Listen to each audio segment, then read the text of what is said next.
ओम जय जय जय नमोस्तु नमोस्तु नमोस्तु। नमो हरियंताण नमो सिद्धाण नमो हरियाणम नमो ज्ञानम वे सब सावणम। मंगलम भगवान वीरो मंगलम गौतमो गणी मंगलम कुंद कुंदाद्यो जैन धर्मोस्तु मंगलम। सर्वमंगल मांगल्यम सर्व कल्याण कारकम प्रदानम सर्वधर्माणाम।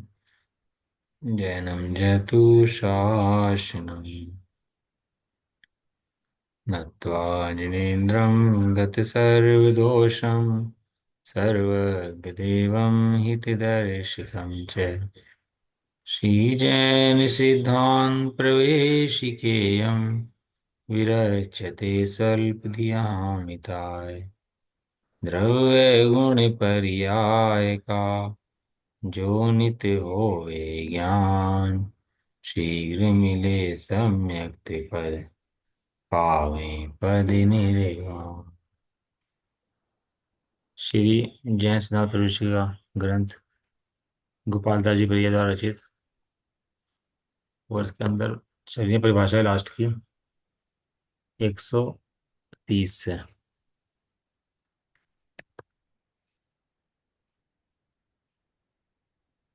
हम्म ये भक्ति पढ़ लेते हैं पहले एक ना, 5 मिनट की भक्ति है, भक्ति पढ़ लेते हैं।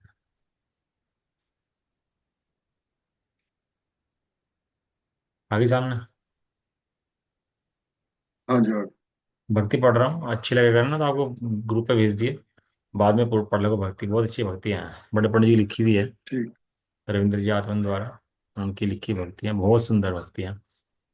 देख, प्रभु समान नहीं कोई उपकारी, प्रभु समान नहीं कोई उपकारी, प्रभु समान नहीं कोई उपकारी, प्रभु समान नहीं कोई उपकारी। इस जगत में भगवान के समान कोई उपकारी पदार्थ नहीं है। जो शास्त्र में देखा भगवान, वो भगवान मंदिर में दिखाई दिए कि भगवान तो ऐसे होते हैं, और भगवान को देख करके अपने भगवान की याद आई कि देखो यार कैसे भगवान होते हैं। नहीं तो मंदिर में जाता रहे, माली भी नौकरी करता है मंदिर के अंदर, लेकिन भगवान नहीं देख पाता। लेकिन जिसे वहाँ भगवान दिखते हैं तो उसको आनंद आ जाता है। अपने बाबा को देखकर, पिता को देखकर कितना आनंद आता है? ऐसे भगवान को देखकर आनंद हम्म। आता है। ये भगवान इस शुद्ध आत्मा के स्थान पर हैं, शुद्ध आत्मा देख रहे हैं और शुद्ध आत्मा ही दिखा रहे हैं। प्रतिमा तो भगवान की बाहर व्यवहार रूप से है, लेकिन वास्तव में भगवान कौन है वहाँ? अनंत चतुष्ट रूप जो भगवान है वे भगवान है, शुद्ध स्वरूप।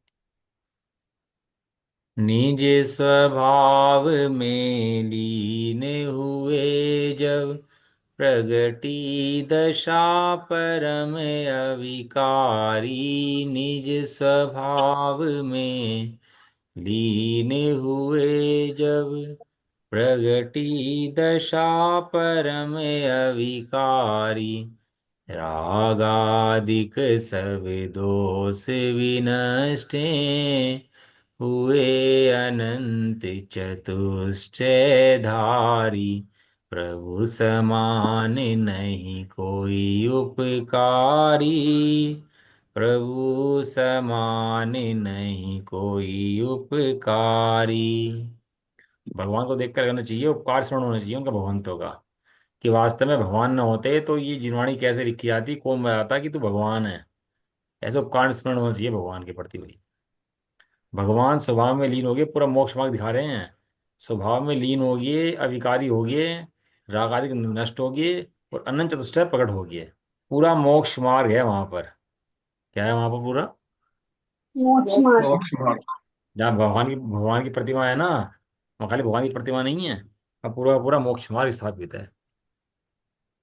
नहीं प्रयोजन शेष रहा कुछ, प्रभु कर्तार्थ चैतन्य विहारी। नहीं प्रयोजन शेष रहा कुछ, प्रभु कर्तार्थ चैतन्य विहारी।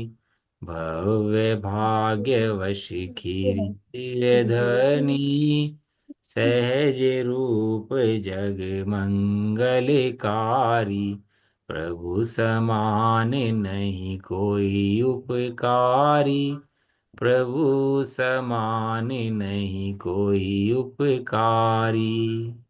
कुछ करना शेष न भगवान के, जिनके माथे भार वे डूबे संसार में। हम तो उतरे पार झोंक भार को भार में। भगवान ने सारा भार उतार दिया सिर पे से। किसको देखते ही? अपने चैतन्य परिपूर्ण आत्मा को देखते ही। किसे देखा भगवान ने? परिपूर्ण आत्मा को देखा, तो चिंता खत्म हो गई सिर के ऊपर से। भगवान को लोग दर्शन करते हैं, नशे में दर्शन करते हैं, नशे में। भगवान के दर्शन भी होश में नहीं करता। नशे में जाएगा माता के सामने तो माता दिखेगी सामने। पत्नी के सामने नशे में दिखा जाएगा तो पत्नी दिखाई देगी सामने। वो था ना, एक राजा जा रहा था सामने से, तो नशेड़ी जा रहा था सामने से। तो नशेड़ी बोला, राजा हाथी बेचेगा अपना? हो रजुआ, अपना हाथी बेचेगा? तो राजा को गुस्सा आया, बोला, क्या कहता है, ये हमारा हाथी खरीदेगा ये? तो मंत्री कहने लगे, थोड़ा शांत हो जाओ, कोई बात नहीं, कल बुलाते हैं महल में इसको। अगले दिन बुलाया महल में उसको। नशा उतर गया उसका। कहने लगे, क्यों भाई, हाथी लेगा? अब क्या बोलेगा वो? है? राजा साहब, आपका हाथी खरीदूंगा मैं, मेरी ताकत है इतनी। कल तो कह रहा था कि हाथी खरीदूंगा। तो कहाँ से कह रहा था? कौन बोल रहा था? नशा। नशा बोल रहा था, वो नहीं बोल रहा था, नशा। भगवान के दर्शन कर लेता है वास्तव में, नशे में दर्शन कर लेता है पूरे के पूरे। भगवान दिखते नहीं वहां पर, भगवान कौन है वहां पर? वहां भगवान की प्रतिमा जो है वो तो आश्रय है भगवान का। वह भगवान तो कोई और है। तो प्रतिमा के दर्शन करके दुनिया मान लेती है भगवान के दर्शन कर लिए, भगवान के दर्शन कर लिए। समझ नहीं पाते भगवान की भक्ति का प्रयोजन क्या है। देखा देखी कुल परंपरा से दर्शन कर लेते हैं भगवान के। भगवान चैतन्य विहारी हैं, चैतन्य में विहार कर रहे हैं, चैतन्य में विहारी सिखा रहे हैं। हम बोल रहे हैं, चैतन्य दिखा रहे हैं, और आप सुन रहे हो, सुन नहीं रहे हो, चैतन्य देख रहे हो। भगवान की दिव्य ध्वनि घिरी, ऐसी वाणी दिव्य ध्वनि में आई, वो सहज रूप जंगल को मंगल, जगत को मंगलकारी हो गई। जंगल में मंगल कर दिया। शाश्वत सुख में तत्व बताया। श्रद्धा ज्ञान चरण हितकारी। शाश्वत सुख में तत्व बताया। श्रद्धा ज्ञान चरण हितकारी। सम्यक मुक्ति मार्ग समझ कर। हुए सहज ही शिव मग चारी। प्रभु समान नहीं कोई उपकारी। प्रभु समान नहीं कोई उपकारी। मिथ्या दृष्टि भक्ति करता है। अन्य जो सनातनी वगैरह हैं, ये भगवान की भक्ति करते हैं अपने, सब भक्तियां करते हैं। लेकिन वास्तविक असली भक्ति में और उनकी भक्ति में बहुत बड़ा फर्क है। यहाँ अपने हित के लिए चैतन्य मूर्ति भगवान आत्मा को देखते हुए असली भक्ति है, वास्तविक भक्ति है। और बाकी लोगों की जो भक्ति है वो नकली भक्ति है। वो कषाय का परिणाम है, और इसका अंतरंग ज्ञान का परिणाम है। कितना जबरदस्त फर्क है दोनों की भक्ति के अंदर।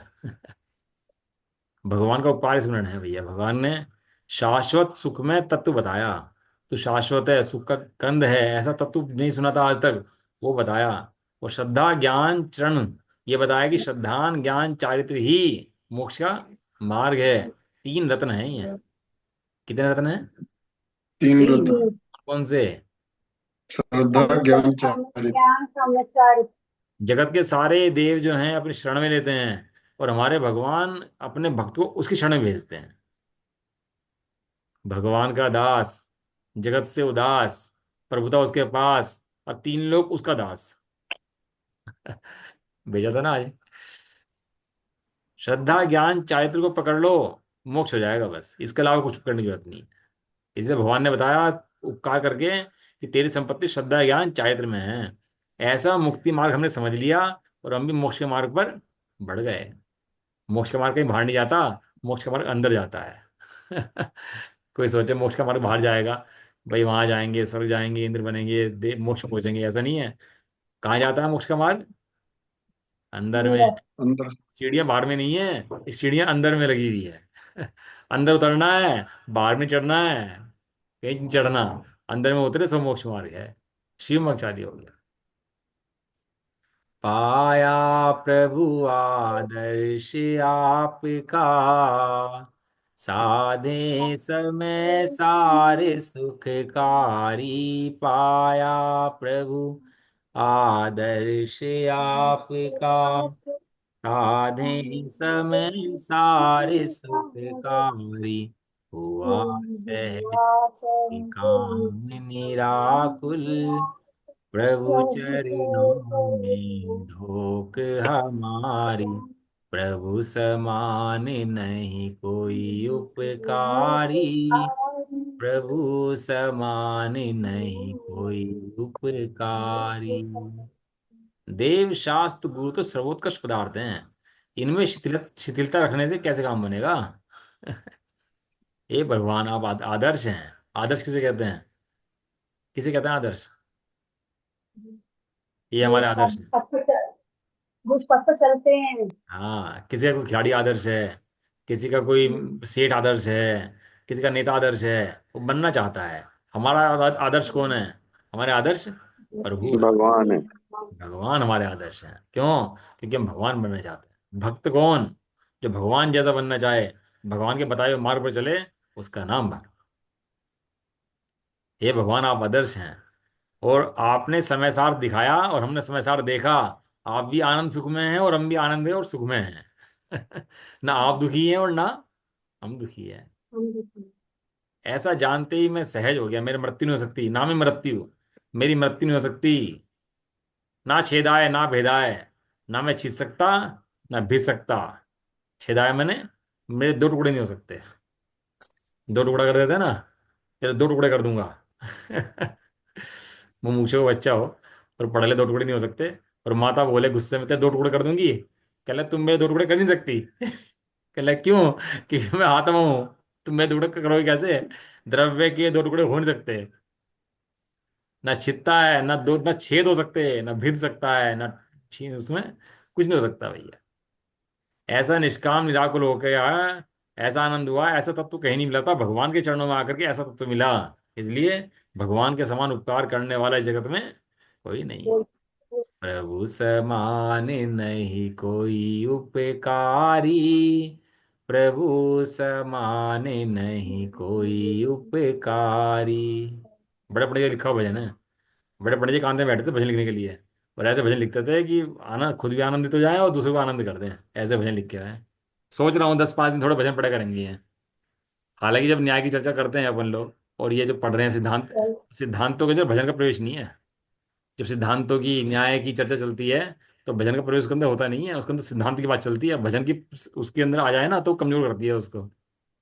लेकिन भक्ति भी अपने को आनी जरूरी है। भगवान की भक्ति कैसे पढ़नी, भगवान का स्वरूप कैसे निहारना, उसके द्वारा निर्णय बनता है। ठीक है, चलो ये अपना आते हैं सिद्धांत प्रवेश के बाद में। हाँ, अपने चल रहा था कल, वैभाविक गुण किसे कहते हैं। ठीक है, कल समझ में आ गया था वैभाविक गुण, पूरा समझा देता ना कल, तो वैभाविक गुण तो पूरा क्लियर हो गया था ना।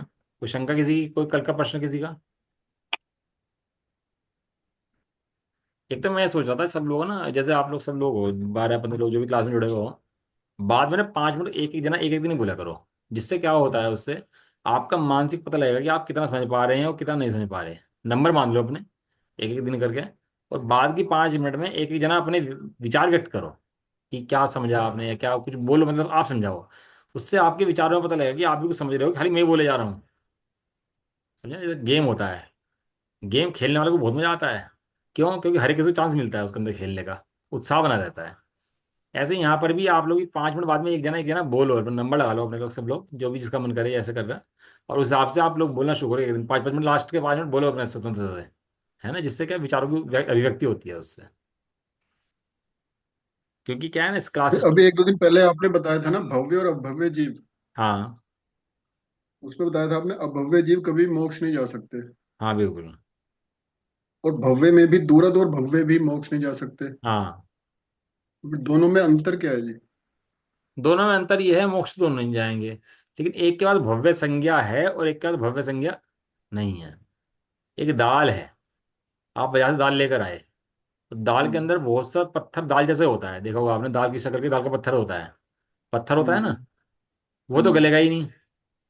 लेकिन एक दाल निकल के थोड़ी सी नाले में गिर गई, है तो दाल ही, लेकिन कहाँ गिर गई वो, नाले में।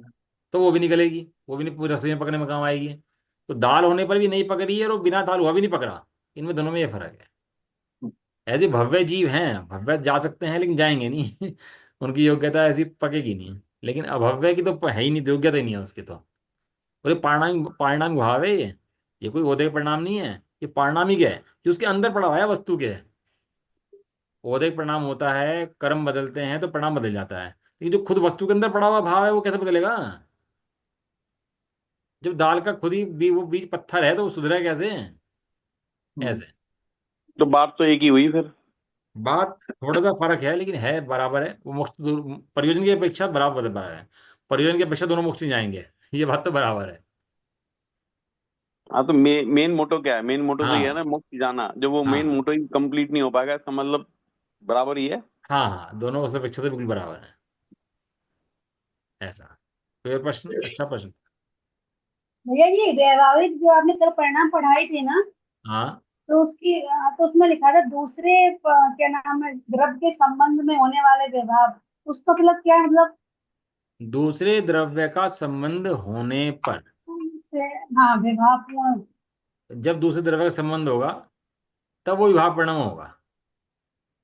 दूसरे द्रव्य के संबंध जैसे के बिना स्वतंत्रता से कोई विभाव परिणाम नहीं कर सकता। जैसे जीव पुद्गल का होगा। जीव का जीव से होगा, पुद्गल से होगा, पुद्गल का पुद्गल से होगा, जीव से होगा। और बाकी चार द्रव्य का तो विभाव संबंध है ही नहीं। नहीं, नहीं। लेकिन बाहर में जीव को गुस्सा आएगा तो किसी जीव के ऊपर आएगा ना बाहर में गुस्सा, तो बाहर में जीव निमित्त होगा। अरे एक आप मुझे एग्जाम्पल से समझाओ तो समझ में आ जाएगा। एग्जाम्पल से कल समझा था ना कि एक दूसरे का निमित्त से। एग्जाम्पल चलो सोचता हूँ, अभी थोड़े बता दूंगा, कोई बात नहीं, आ जाएगा अभी। कुछ और पूछ लेते ना। हम्म, जब भी कोई कषाय बनेगी, मंद कषाय का परिणाम होगा, बाहर में कोई ना कोई निमित्त होगा। समझ करो आपको अणुव्रत लेना है। अणुव्रत कब लोगे आप? हम्म, हिंसा, झूठ, चोरी, कुछ छोड़ोगे। छोड़ोगे जब हम्म, तो अणुव्रत होंगे आपके। हम्म, छोड़ोगे किसको? अपने आप को छोड़ दोगे क्या? नहीं, अपने गुण छोड़ दोगे क्या? हम्म, हम्म, किसे छोड़ोगे? नहीं, बाहर में कोई ना कोई पाप कर रहे होंगे, कोई किसी को मार रहे होंगे, किसी के लिए झूठ बोल रहे होंगे, किसी की मायाचारी कर रहे होंगे। छोड़ोगे ना, किसी के लिए कर रहे होंगे ना, कि दूसरे के लिए। तो नहीं, उसको छोड़ना, उसका नाम अणुव्रत है, उसका नाम महाव्रत है। कुछ छोड़ना। हम्म। एक संबंध किससे बना उसका? जो भार भार किसी पर द्रव से। किसी की हिंसा मत करो भैया। अब बताओ, किसी की हिंसा करने में क्या आया? अणुव्रत आया नहीं आया? तो किसी की हिंसा हाँ, मतलब, किसी की हिंसा माने वो कोई परद्रव्य है, दूसरा जीव है। पर द्रव से। तो दूसरे द्रव्य का संबंध होने पर, अभी हिंसा कर रहा था, अब हिंसा नहीं कर रहा। हम्म, तो दूसरे से संपर्क जो है, जो दूसरे द्रव्य से संपर्क में आने पे हिंसा आदि पाप होते हैं, छूटते हैं, वो सब वैवाहिक गुण है। हम्म, अच्छा, दूसरे द्रव्य का संपर्क होता है। हम्म, कोई भी मन में विकल्प बनेगा, आँख से देखेगा, कान से सुनेगा, जीभ से चखेगा, तो बाहर की चीजें चखेगा, बाहर की चीज देखेगा, तो सब वैवाहिक गुण के अंदर वो आ जाती है। दूसरा द्रव्य है ना वैसे। नीचे इसके अंदर एक लाइन रखी थी, नीचे पैर रखा था इसके अंदर एक, पढ़ लेते हैं उसको, है ना। एक उसके अंदर कलश दिया हुआ है। पंचाध्याय का है ये, उत्तरार्ध का श्लोक है, 61 और 62। दो कलश, दो कलश दिए हुए हैं इसके अंदर, है दो श्लोक दिए हैं। अप्यस्त्यनदा अप्यस्त्यनादि सिद्धस्य सतः स्वाभाविकी क्रिया, वैभाविकी क्रिया चास्ति पारिणामिक शक्ति तय, न परम स्यात् परायता, सतो वैभाविकी क्रिया, यस्मात् सो सती शक्ति कुरुते मन शक्यते। अर्थात यद्यपि सत अनादि सिद्ध है, जितने भी द्रव्य हैं कैसे हैं हमें, सत्स्वरूप हैं, और सत अनादि सिद्ध है, सत के अंदर फेरबदल नहीं हो सकता, फिर भी तथापि ये परिणमनशील है। सारे द्रव्य क्या हैं? परिणमशील है। ये पंच प्रवचन सार जी में होता है यार। फिर परिणमनशील हैं, उसके होने से उनकी दो क्रियाएं की हो जाती हैं, एक स्वाभाविक क्रिया और एक व्यावहारिक क्रिया। स्वाभाविक। हाँ, एक स्वाभाविक क्रिया होती है, उसकी एक व्यावहारिक क्रिया होती है। बच्चा खो गया बाहर जाके, बच्चा चल सकता था इसलिए खोया, चल ना सकता तो खो भी नहीं सकता था। क्योंकि बच्चा चल सकता था ना, तो इसलिए हो गया। तो चलने के कारण से दो क्रियाएं हुई, ये तो सही काम करेगा गलत काम करेगा। जुबान से दो काम होंगे, सत्य बोलेगा झूठ बोलेगा। जिसकी जुबानी ना हो वो बोलेगा ही नहीं। तो बोल नहीं सकता। तो सत्य क्या झूठ क्या। इसलिए इसके दो काम हुए। क्या क्या काम हुए उसके, कि एक तो स्वाभाविक क्रिया, एक भाविक क्रिया और द्रव्य की। जीव तो जीव है, जीव बोलने का काम जब करती है तो उसके द्वारा दो काम होते हैं, झूठ या सच। झूठ या सच, सच बोले तो सही है, झूठ बोले तो गलत। गलत। गलत। ऐसे ही द्रव्य के परिणमशील है, द्रव्य तो द्रव्य है। तो द्रव्य का जब परिणाम होता है तो उसमें दो कार्य होते हैं, सत्य होगा या असत्य होगा। सत्य होगा स्वाभाविक क्रिया, और असत्य होगा तो विभाविक क्रिया। बराबर। सत्य की विभाविक क्रिया केवल पराधीन होती है ऐसा नहीं है, क्योंकि जो शक्ति सत्य को नहीं है वह अन्य के द्वारा नहीं कराई जा सकती। वो व्यवहारिक गुण भी जो है ना उसका, वो द्रव्य का खुद का है, किसी और का नहीं है। कोई सोचे किसी और का द्रव्य गुण है, वो ऐसा नहीं है। वो खुद द्रव्य के अंदर ही पड़ा हुआ गुण है। यदि खुद द्रव्य के अंदर गुण ना हो तो परिणमन भी। अब जो चार द्रव्य आपके हैं, धर्म अधर्म आकाश काल, उनके अंदर वैभाविक नाम का गुण ही नहीं है, इसीलिए वे वैभाविक रूप से परिणमन नहीं करते। देखो बहुत सी चीजें पुद्गल के अंदर, जीव के अंदर कॉमन है। बहुत सी चीजें है ना पुद्गल के अंदर, जीव के अंदर कॉमन है। जैसे क्रियावती शक्ति, बाकी चार द्रव्यों के अंदर क्रिया शक्तिवती शक्ति नहीं है। इन दो द्रव्यों के अंदर ही क्रियावती शक्ति है। विभाव अर्थ पर्याय, ये इन दो द्रव्यों के अंदर है, बाकी द्रव्यों के अंदर नहीं है। नहीं। विभाव व्यंजन पर्याय, इन दो द्रव्यों के अंदर ही है, बाकी द्रव्यों के अंदर। नहीं। वैभाविक गुण, इन दो द्रव्यों के अंदर है, बाकी द्रव्यों के अंदर। नहीं। ऐसे ये इनके दोनों को अंदर विशेष गुण है, बाकी चार के अंदर नहीं है। इन दोनों के विशेष गुण कहोगे तो इन दोनों के पीछे विशेष गुण है वे। ये भटकते हैं, रुलते हैं, फंसते हैं, इलझते हैं, या आपस में फंस जाते हैं एक दूसरे के अंदर। ये सब इनकी दो की क्रियाएं होती हैं, बाकी चार स्वतंत्र रहते हैं। बाकी चार को इनसे कोई मतलब नहीं है भैया, तुम लड़ो इलझो कुछ भी करो, हम तो अलग बैठे हैं बिल्कुल।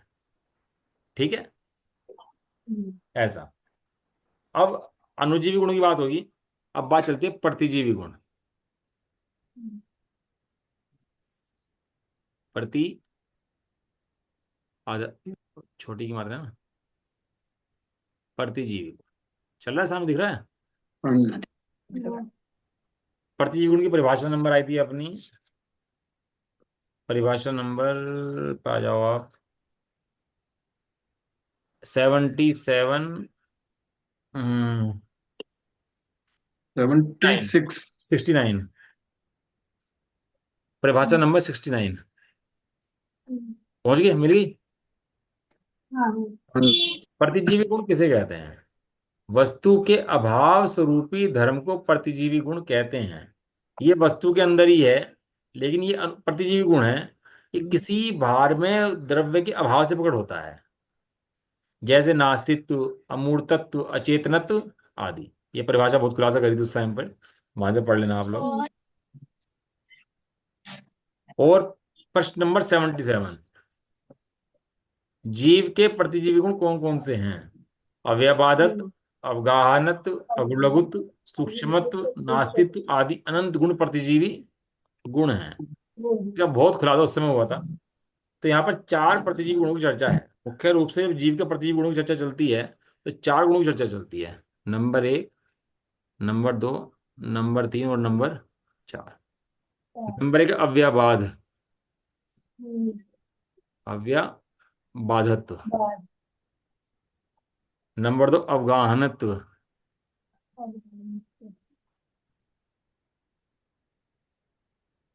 अगला है अगुरु लघुत्व।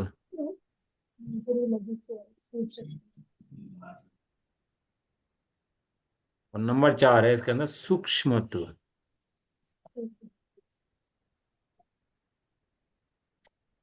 चार गुण है, बड़े कॉमन से नाम है। आठ गुण होते हैं सिद्ध भगवान के, अनंत ज्ञान, अनंत दर्शन, अनंत सुख, अनंत वीर्य।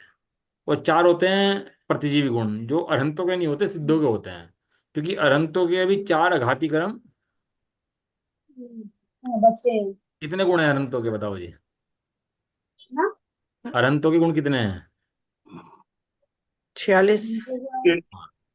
अनंत, सिद्ध, आचार्य, उपाध्याय और साधु। अनंतों के गुण कितने हैं? 46। 40। चार तो हैं इसमें अंतर के असली, और 42 है नकली। क्या कहा? चार तो हैं असली। 42 है नकली। नकली। तो 42 नकली क्यों गए? क्योंकि उसके अंदर है 8 मंगल होंगे, प्रातिहार्य होंगे। लेकिन जो अनंत ज्ञान, अनंत दर्शन, अनंत सुख, अनंत वीर्य हैं, वे तो असली गुण है भगवान के। और उनके ऐसे गुण होने पर देव सेवा करते हैं उनकी, उनके समोषण रस देते हैं, उनकी दिव्य ध्वनि हो जाती है। तो उनके बाकी गुण हैं, वे उनके वास्तविक गुण नहीं है, वे व्यवहार से उनके कहे जाते हैं। वे नकली फुकली के हैं, असली के वास्तव में अंदर चार बैठे हैं, जिस पे किसी की दृष्टि नहीं है। नकली सोना देख के सब मस्त कर रहे, नकली हीरा देख के मस्त हो रहे, और असली की पता ही नहीं है। ऐसा हो रहा कमाल। और जिसे असली दृष्टि में आ जाए तो नकली क्यों जाए? हैं? भाई चल ऐसा कर ले, असल की नकल कर ले, लेकिन नकल की नकल अब तो मत कर। उनके असल गुण देख ले, अपने असली देख ले, असल की नकल कर ले। लेकिन बाहरी गुणों से क्या आप करेगा? वहां से बाहर से इतने पता लगता है कि यहाँ समोषण भी हैं, तो यहाँ पर भगवान के चार गुण वाले अनंत गुण भी विराजमान हैं। उनका प्रभुजन यही है। सिद्धों के कितने गुण होते हैं? 8। हाँ 8। हाँ, चार तो अनंत ज्ञान आदि होते हैं, और चार जो होते हैं अब वो होते हैं अव्यवहार बात है जो। याद आती है। प्रतिजीव। आचार्यों के 25। 36। 36। 36। उपाध्याय के 25। साधुओं के 28। 28। ये जो भी 36 गुण है ना आचार्यों के, ये 36 + 28 है। और जो उपाध्याय के हैं 25 + 28। अब हो गए, हमने तो ये पढ़े शास्त्रों के अंदर, गुण 36, 25, 8, 20। तो ये जो 28 है ना, कॉमन है। ये आचार्य के अंदर भी है, उपाध्याय के अंदर भी है। लेकिन जो उपाध्याय के अंदर है 25 उनके अपने पढ़ाने के गुण हैं, और 28 साधु के गुण हैं, क्योंकि साधु तो में भी है ना। आचार्य भी साधु हैं, उपाध्याय भी साधु हैं, और साधु भी साधु हैं। तो साधु के मिनिमम गुण कौन से होते हैं? कोई भी साधु अवस्था में होगा तो मिनिमम गुण कितने होंगे उसके अंदर? 28 गुण तो मिनिमम होंगे, सबके अंदर होंगे, आचार्य के अंदर भी, उपाध्याय के अंदर भी, साधु के अंदर भी। इसके अलावा उपाध्याय के अंदर 25 गुण एक्स्ट्रा होते हैं, और आचार्यों के अंदर 36 गुण एक्स्ट्रा होते हैं। एक्स्ट्रा। ये उपाध्याय के अंदर जो गुण होते हैं ना, ये पढ़ाने के संबंधी गुण हैं। और आचार्य के अंदर जो गुण होते हैं ना, ये प्रशासन, अनुशासन, दीक्षा देने आदि संबंधित गुण हैं इनके। तो सबसे कम गुण सिद्धों के हैं, बताओ कमाल ही हो गया। ये तो मतलब गिनती में फर्क आ गया क्या इसके अंदर कुछ? सबसे बड़े और गुण सबसे कम, ऐसा क्यों है? बताओ ये कौन बताएगा? अष्टम प्रातिहार्य है ना, उनके मंगल द्रव्य हैं। हाँ, न प्रात्याहार है, न मंगल द्रव्य है, न नग्न वेशपना है, न आहार है, न दंत धोवन है, न महाव्रत है, न समिति है, न भाषा समिति है, गुप्ती है, कुछ भी तो नहीं है उनके। तो गुण कम हो गए आहार बढ़ गए? नहीं आ रहा है। गुण कम हो गए बढ़ गए? गुण बढ़ गए। हाँ, घनिष्ठ हो गए, घन हो गए हैं, ज्ञान घन हो गया है। उनको पता है ज्ञान घन हो गया है, जब सारे गुण उनके सिमट गए हैं अंदर में। इसलिए ये तो ऐसे हुआ ना, जैसे गुण स्थान बदलते जाते हैं, ऊपर की तरफ बढ़ते जाते हैं, बाकी हाँ, चीजें कम होती चली जाती हैं। भाई जी कम होते चले जाते हैं ऐसे। तो उनके सिद्धों के 8 गुण होते हैं: अव्ययवादत, अवगाहनत, अवलोत और सूक्ष्म। देखो अव्ययवाद पढ़ते हैं इसके अंदर, क्या अव्ययवाद की परिभाषा है? साता और असाता रूप आकुलता वेदनीय क्रम के अभाव को अव्ययवाद प्रतिजीवी गुण कहते हैं। अव्ययवाद हुआ किसके अभाव में पड़ हुआ? ये हुआ वेदनी कर्म के। वेदनीय क्रम के अभाव में, वेदनीय क्रम के अभाव में। ये अभाव में सब में आएगा लास्ट में। तो पहला कौन सा हुआ अव्ययवाद? वेदनीय कर्म के वेदनी। अभाव में हुआ। वेदनीय क्या क्या काम करता है? वेदनीय के दो भेद: साता वेदनीय और साता। असाता साता वेदनीय। वेदनी। पुण्य पाप, पुण्य पाप जिसे आपको लोग क्या कहते हैं? पूर्णता। ये सारी दुनिया जो है पुण्य पाप में उलझी हुई है। किसी को पुण्य को आ गया तो अच्छा, और पाप को आ गया तो बुरा। खराब है भैया। कि तो पाप, ये किसी की निंदा हो जाए जगत के अंदर, अपयश फैल जाए तो बुरा। अब है ना शेठ सुदर्शन, और जब रानी के साथ पकड़े, रानी ने शोर मचा दिया कि ये तो मेरे साथ रात को सहवास कर रहे थे और इन्होंने गलती इनकी है ना। ऐसा जब हुआ तो सारा जगत निंदा कर रहा था उनकी, क्योंकि उनके ऊपर दोष लग गया था ना। और सारा जैनी भी समाज भी निंदा कर रहा था उनकी, गलत है भाई, ऐसा नहीं करना चाहिए इनको, ये कोई बात थोड़ा ना हुई है। और जब उसकी सूली बन गई, कि सिंहासन बन गया, तब क्या हुआ? सारा जगत जयकार हो गया। फिर प्रशंसा करने लगा, बताओ जयकार उनकी। करने लगा। कुछ नहीं कहते। पहले असाता का उदय था, अब साता का उदय है। लेकिन ज्ञानी जीव साता असाता से रहित अपने शुद्धात्मा को देखते हैं। ये साता असाता अघाती कर्म पकड़ती है, घाती भी नहीं है।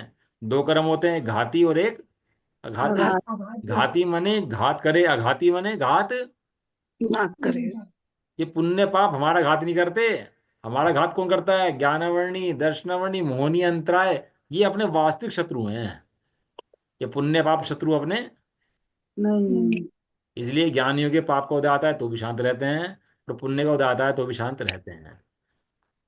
पुण्य के उदय में हाय नहीं करते, और पाप के उदय में चिल्लाते नहीं, रोते नहीं, शांत रहते हैं दोनों अवस्थाओं में। क्यों? जानते हैं ये मेरे स्वभाव से भिन्न है। आघाती कर्म पकड़ती है ना, स्वभाव को तो बिगाड़ती नहीं है, स्वभाव को बिगाड़ नहीं सकती, पकड़ती है। ठीक है जी। अब अवगाह प्रतिजीवी गुण किसे कहते हैं? अवगाहन, अवगाहन पड़ता है किसके कर्म में? बर्तन। आयु कर्म। आयु, आयु आयु आयु कर्म के अभाव में। आयु कर्म के प्रतंत्रता के अभाव को अवगाह प्रतिजीवी गुण कहते हैं। अवगाहनत्व, इसमें लिखा प्रतंत्रता। आयु कर्म प्रतंत्र करता है। और वो सिमंदर स्वामी है ना, कब तक रहेंगे? मैं बताओ, कितनी लंबी आयु है, कोटि पूर्व वर्षों की आयु उनकी, तो कब तक विराजमान रहेंगे? और कौन रोक कर रखेगा उनको वहां पर? आयु कर्म। आयु कर्म। जीव कब तक शरीर में रहकर रुका रहता है? जब तक आयु कर्म है आयु तब तक कर्म। जीव रुका है। आयु कर्म जब तक। शरीर कब तक टिका रहेगा? जब तक जब तक जीव की आयु है। हम खूब अच्छा खा रहे हों, बहुत अच्छा हमारा घर हो, बार हो, खूब रक्षक हों, सैनिक हों, तोप किले के हों हमारे, तो रक्षा कर सकते हैं कोई? रक्षा करने वाला कौन है शरीर की? आयु। आयु। इन चारों का संबंध शरीर से है। इन चारों का संबंध किससे है? शरीर से। और वो जो पहले चार गए थे घाती, उनका संबंध आत्मा से है। आत्मा से। उनका इंटरफेयर आत्मा के साथ है, कनेक्शन आत्मा के साथ है। तो इन चारों का कनेक्शन, शरीर से।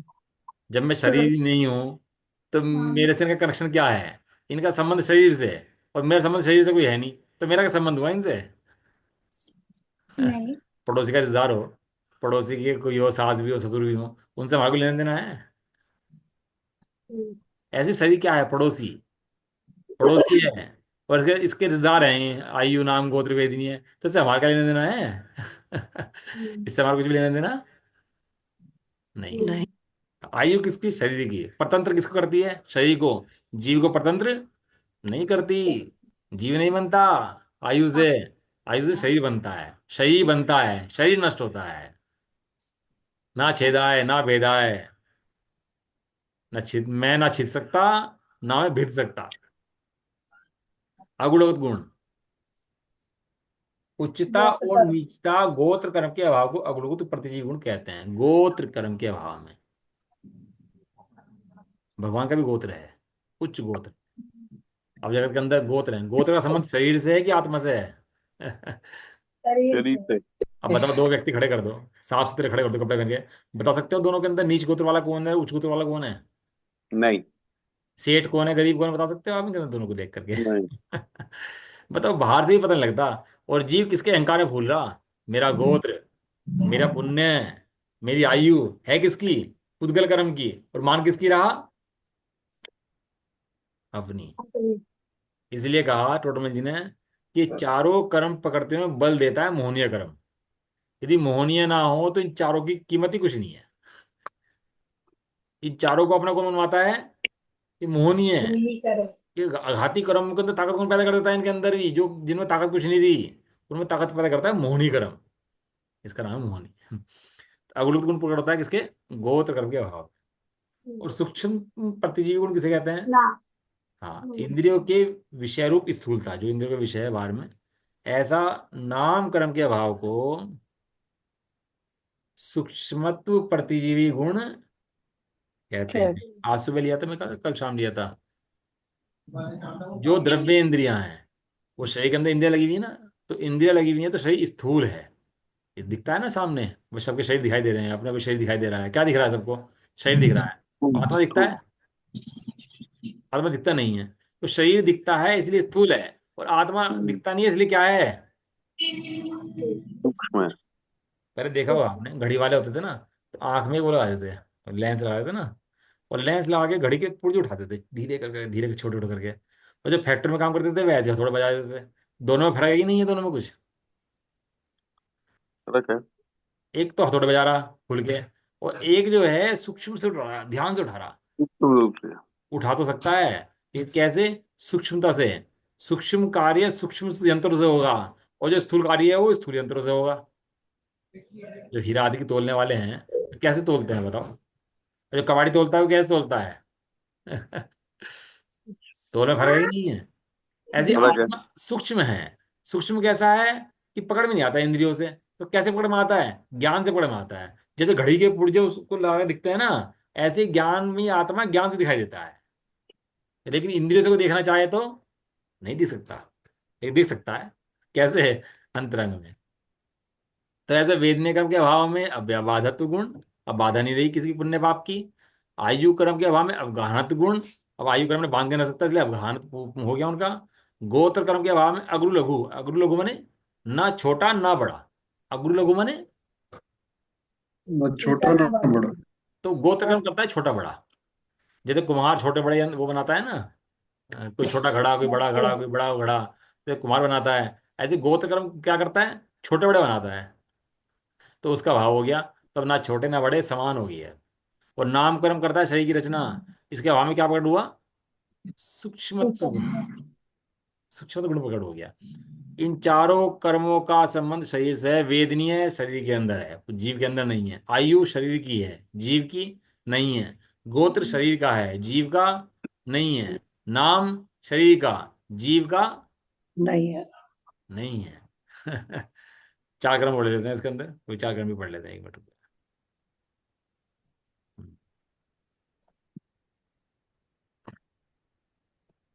समय हो गया क्या?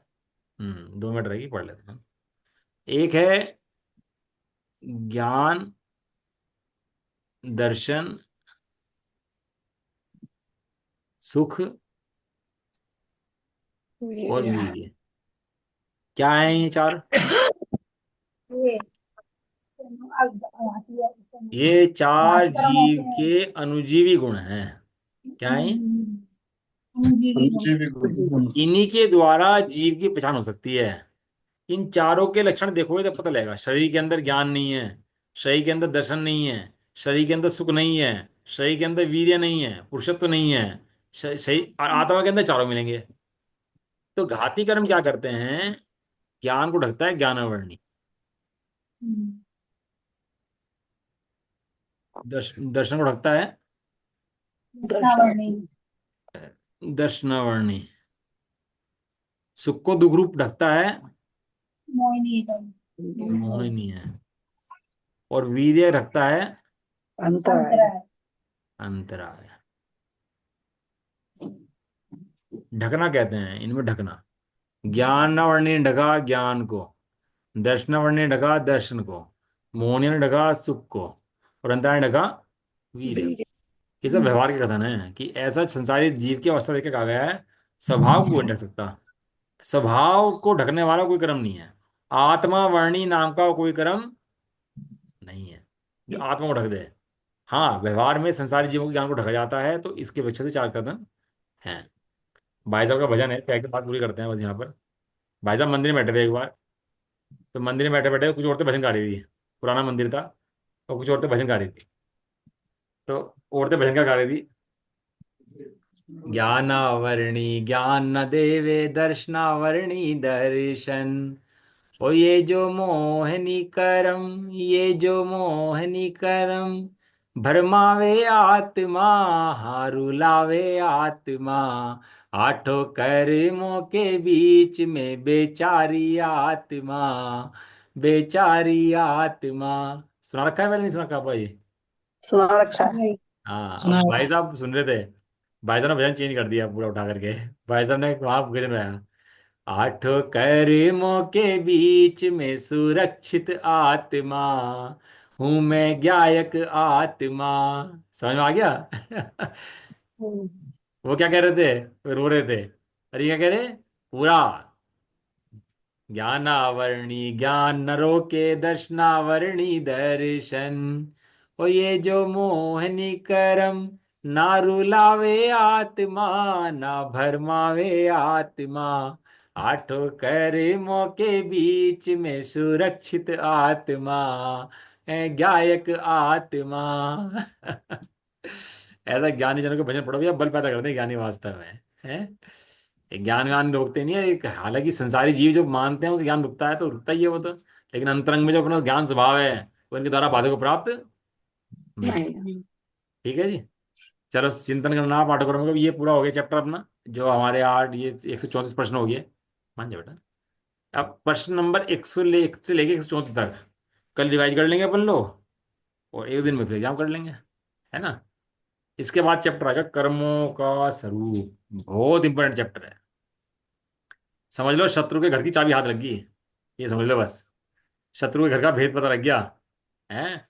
शत्रु के कोई सेना पड़ी हो, कि भेद पता लग जाए तो शत्रु की सेना पर हमला कर देता है। ऐसी एक एक चाबी मिलेगी शत्रु के घर की।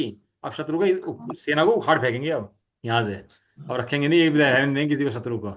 ऐसा कर्मों स्वरूप का वर्णन चलेगा, पढ़ेंगे उसको बड़े मजे में बैठ करके, ठीक है ना। चलो। निज निधि निज में बताई। यह जो बेकारे है, उसके लिए जिन वाणी माँ को वंदना शत बारे है। अनुवाणों का